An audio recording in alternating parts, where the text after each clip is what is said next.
of Y nuestro Christ. tema esta mañana es la luz de Cristo. Dios mediante, espero comenzar algunos estudios al respecto de este Evangelio de Juan. Tenemos aquí palabras que son muy simples y aún así son muy espirituales, son profundas, son muy sustanciales en su contenido. Aquí, en estos primeros 14 versículos, si tenemos tiempo, quisiera expander de forma simple esta mañana el tema. Y aquí tenemos un prólogo maravilloso al Evangelio de Juan. Es como un prólogo, una parte inicial, como por ejemplo la parte inicial de una épora o una composición musical, la cual muestra algo de la melodía y como que introduce cómo será la melodía. Melodía que se desarrollarán más en la obra principal. Y eso es lo que vemos aquí en estos versículos iniciales. La música de todo el Evangelio está aquí, es introducida. Aquí tenemos una introducción maravillosa. Juan, el apóstol, nos la da. Juan, el cual es uno de los discípulos, de los 3 discípulos más cercanos a Cristo, el discípulo que nunca menciona su nombre. Este Evangelio de Juan claramente es el último de los evangelios. Presupone que tenemos familiaridad con el Evangelio de Cristo, que conocemos al respecto de Mateo, Marcos y Lucas. No repite ninguna de las cosas que se presentan en los otros evangelios, pero habla como si ya conociésemos al respecto de ellos, porque Juan es inspirado a escribir su evangelio con mucho análisis, probando que Jesús era el Cristo, mostrando las profundidades del Evangelio, de este mensaje, y mostrando lo que verdaderamente es la unión con Cristo. Él claramente es un testigo ocular, a pesar de que hay muchas cosas que no se mencionan en este Evangelio, o más bien al revés, el Evangelio de Juan nos dice incluso el tiempo en el que ciertos incidentes pasaron, y claramente lo escribió el apóstol Juan, claramente él fue testigo ocular. Pero no quiero introducir este tema de forma técnica, quiero ir directamente a este Evangelio maravilloso de nuestro Señor y Salvador Jesucristo. Está lleno de doctrinas vitales que nos muestra conceptos sorprendentes de la fe, lo cual justamente es lo que necesitamos para que podamos darnos cuenta de nuestros privilegios en Cristo, para que podamos ser levantados casi hasta los cielos. Y yo quisiera entonces analizar estos primeros 14 versículos de forma simple, mostrando cómo este es un prefacio, una introducción a los grandes temas del Evangelio. Primero que nada, en el primer versículo se nos introduce a Cristo como la palabra. En el principio era el verbo o la palabra. Claramente el principio aquí hace referencia a la creación. Pero lo que el apóstol Juan nos está diciendo es que Cristo, desde luego, ya estaba ahí, en el principio. En el principio era el verbo, y de hecho Juan nos dice que a través de Cristo se hizo la creación. Esta es la forma en que Él nos dice al respecto de la preexistencia de Cristo, quien es Dios, quien de forma eterna siempre fue Dios. En el principio era el verbo o la palabra. Y este término, ustedes tal vez ya lo saben, que siempre se nos intenta a utilizar, a convencer a utilizar la palabra como habla, pero los traductores en español utilizaron verbo, la traducción inglesa dice palabra, pero Calvino decía que dijéramos el habla. Y tiene un buen punto, porque Cristo, la segunda persona de la Trinidad, igual al Padre, igualmente divino, quien comparte todos los atributos de Dios, Él fue aquel miembro de la deidad que reveló, que se comunica en términos claros. En el principio era el verbo o la palabra o el habla. Siempre fue así. que Cristo iba a ser quien revelaría a la deidad, el que revelaría todas las cosas, el supremo autor de la palabra de Dios y aquel que de forma personal revelaría a Dios cuando Él vino al mundo. Pero Él ya estaba allí en el principio, Él estaba allí antes de la creación, Él siempre estuvo allí. En el principio era el verbo o la palabra, y el verbo era con Dios. Y podríamos decir esto, que estaba cara a cara con Dios, estaba con Dios. Y esto habla de la cercanía, la intimidad, la cercanía entre el Padre y el Hijo, y desde luego también el Espíritu Santo, porque hay una esencia divina, hay un solo Dios, y las tres personas misteriosas de la deidad comparten la identidad más cercana y comunión en todo sentido. En el principio era el Verbo, es decir, Cristo, y el Verbo era con Dios, completamente de acuerdo con el Padre, y el Verbo era Dios. Entonces hay mucha repetición aquí en Juan, si tú quieres, y son repeticiones importantes y frecuentemente lo vemos en estos versículos. Muchas veces dice las cosas dos veces para enfatizarlas y para que sea claro, para mostrarnos la importancia de que entendamos esto de forma literal.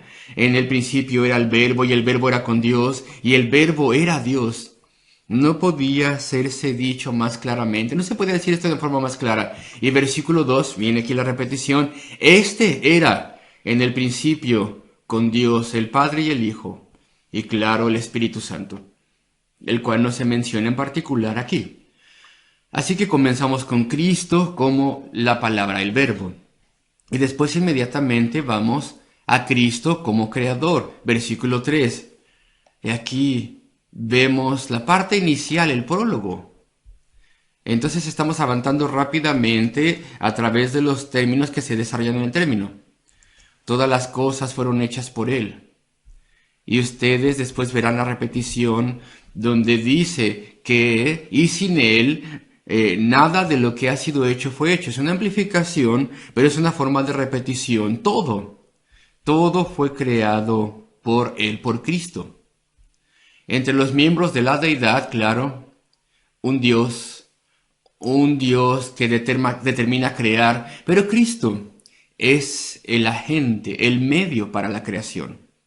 Él es aquel que realiza toda la creación. Y podríamos ver Colosenses capítulo 1 brevemente, versículo 15, donde dice así, quien es la imagen del Dios invisible, el primogénito de toda la creación, porque en Él fueron creadas todas las cosas, las que hay en los cielos, las que hay en la tierra, visibles e invisibles, sean tronos, sean dominios, sean principados, sean potestades, ángeles, hombres, todas las cosas fueron creadas por Él y para Él. Y Él es antes de todas las cosas, y todas las cosas en Él subsisten. Él sostiene todas las cosas. Así que Cristo es el creador. Y eso es enfatizado no solamente por el apóstol Pablo allí, sino que también en la carta a los Hebreos, capítulo 1. Escuchen estas maravillosas palabras. Dios, versículo 1, habiendo hablado muchas veces y de muchas maneras, en otro tiempo a los padres por los profetas, en estos postreros días nos ha hablado por el Hijo, a quien constituyó heredero de todo, y por quien asimismo hizo el universo, el cual siendo el resplandor de su gloria y la imagen misma de su sustancia, y quien sustenta todas las cosas con la palabra de su poder, habiendo efectuado la purificación de nuestros pecados, por medio de sí mismo se sentó a la diestra de la majestad en las alturas. Y podríamos leer el versículo 10 también, donde dice, y tú, oh Señor, en el principio fundaste la tierra, y los cielos son la obra de tus manos.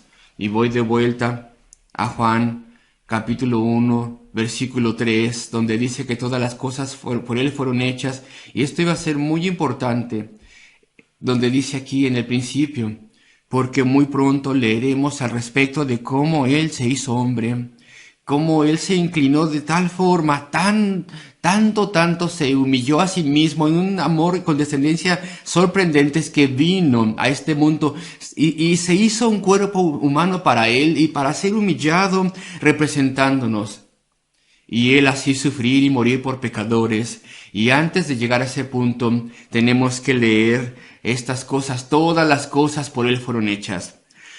No hay nada que exista que no hubiera sido hecho por su poder y por medio de Él. O Él mismo más bien. ¿Y cómo podemos dudar de Él, amigos, si somos cristianos, si somos salvos por la gracia de Dios? ¿Cómo podemos temer? ¿Cómo podemos desmayar? ¿Cómo podemos echarnos para atrás ante las circunstancias que pueden sobrecogernos cuando nuestro Salvador y nuestro Señor es aquel que hizo todas las cosas?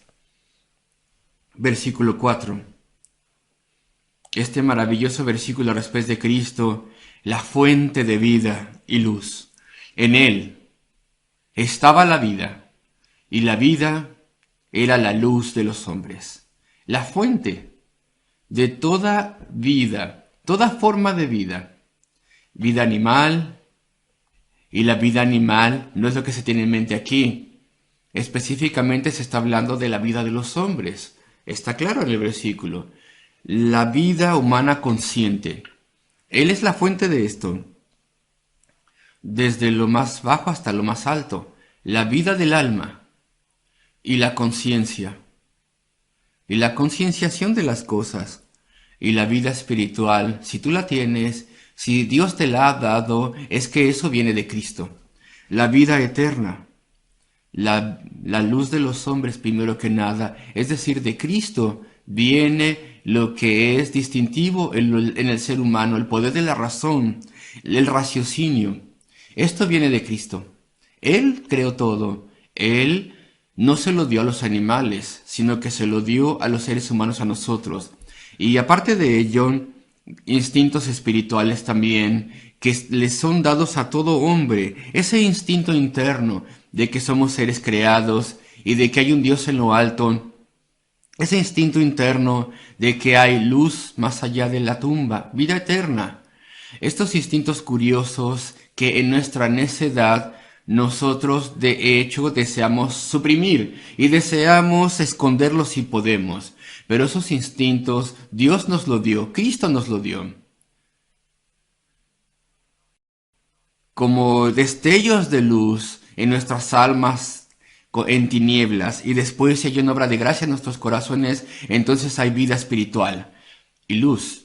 Él es el autor de todo. Versículo 4. En Él estaba la vida. Es inherente la vida en Él. Él es la fuente de la vida. Toda vida viene a través de Él. Él es el canal de la vida. Y la vida era la luz de los hombres.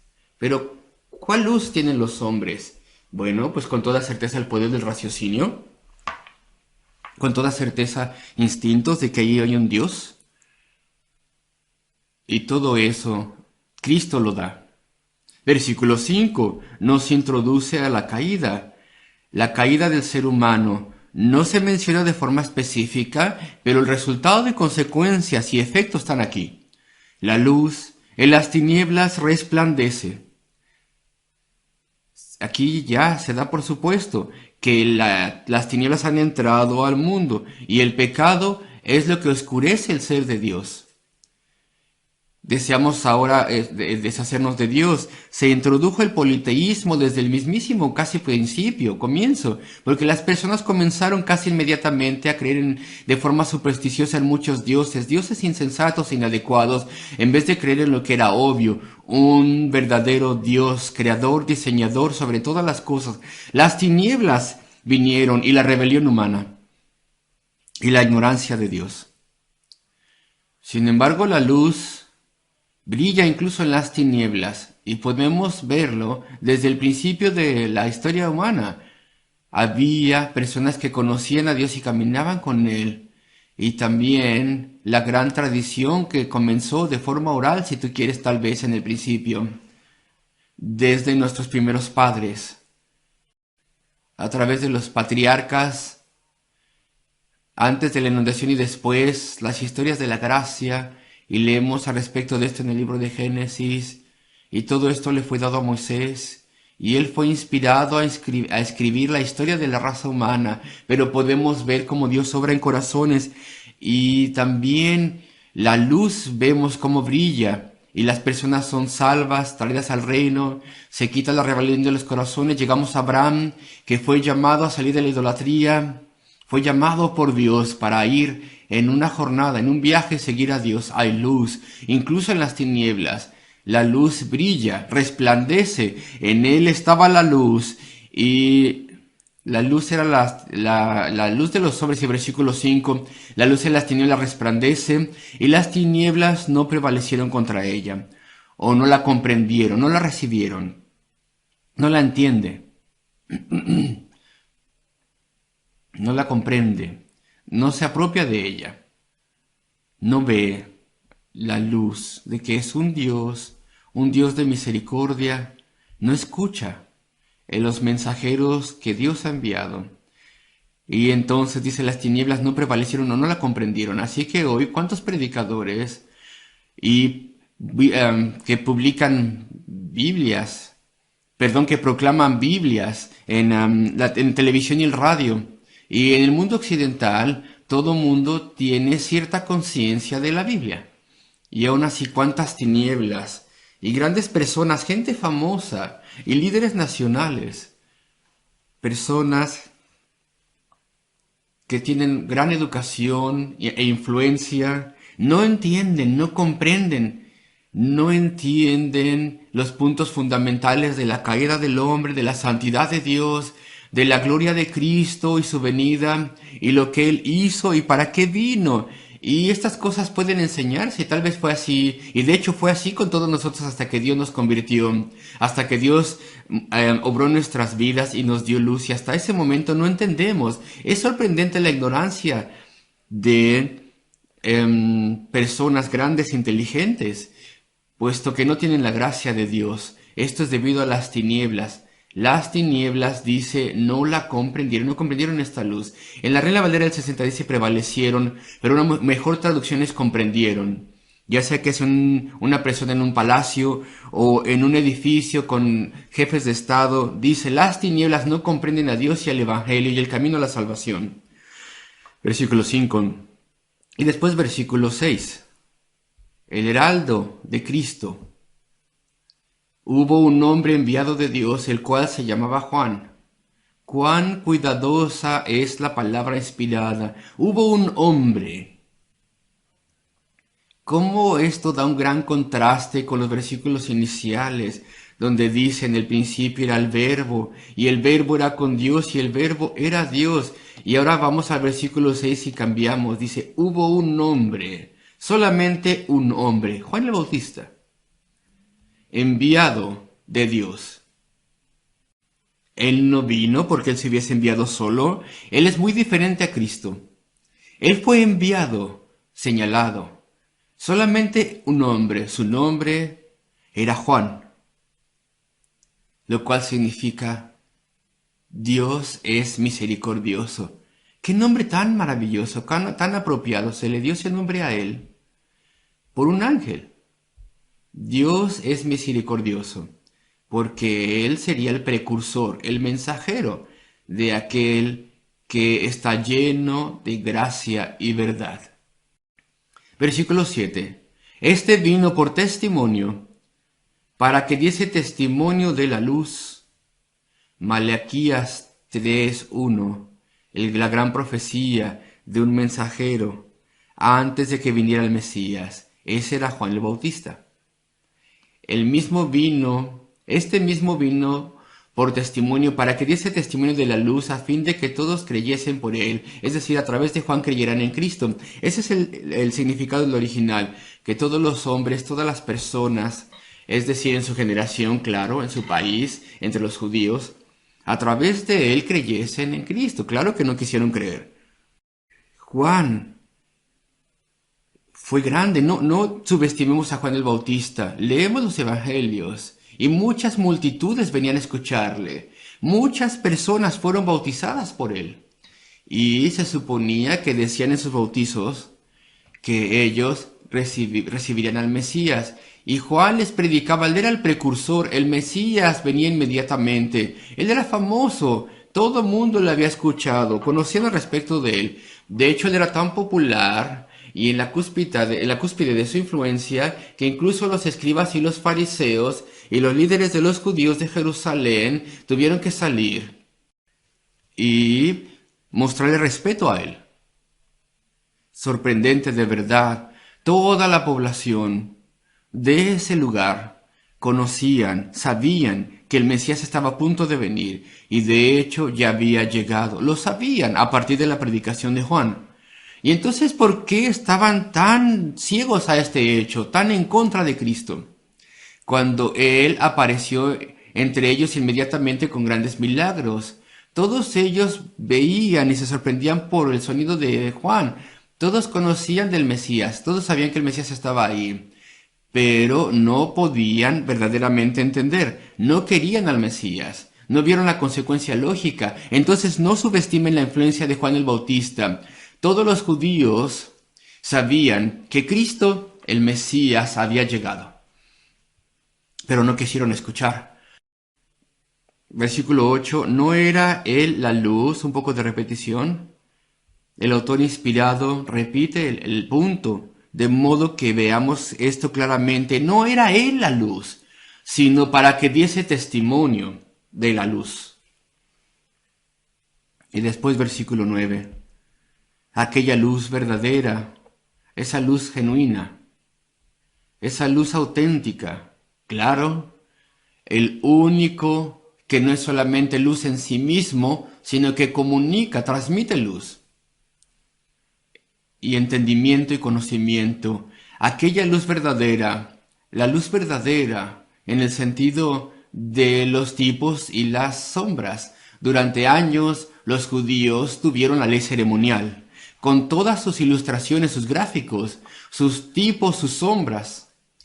Solamente eran estas cosas representaciones del gran sacrificio que un día vendría, de la gran obra que un día se haría. El Mesías haría esa obra, sin embargo, ahora, ¿no ves? El Mesías ya había venido él mismo, ya no se necesitaban tipos y señales, sino teníamos ahí la luz verdadera, el cumplimiento de todos los tipos y sombras. Eso es lo que el apóstol Juan está queriendo decir aquí. Aquella luz verdadera,